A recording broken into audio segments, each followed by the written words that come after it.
show you guys how to install back seat custom seat covers on this truck right here. We're first going to put the double seat bottom bench on. Then we're going to grab the buckles and push them through the crease of the seat.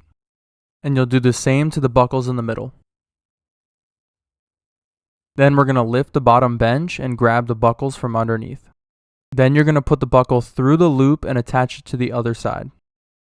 And make sure to cinch it tight. Then you're going to want to do the same to the two other buckles. Then you're going to grab the elastic bands on both sides and hook them on the buckle on either side. Then we'll use the orange tucking tool to push down any excess seat cover. Once this is done, we'll do the same exact thing to the other side. Then we'll remove the headrest and add the seat cover over top.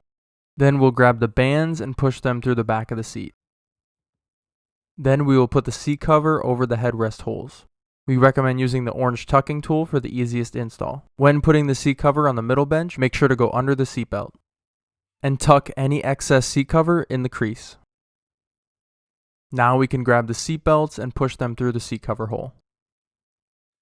Then we will push this bottom of the seat cover flap through the crease of the seat.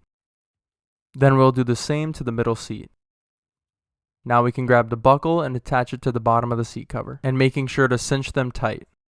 Once that's done, we can do the same to the middle seat buckle. And now we will repeat that same exact process on the other seat.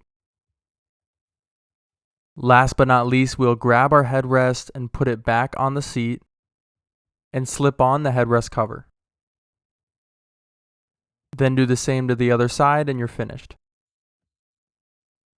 And if you have any other questions, feel free to reach out at info@seatcoversolutions.com.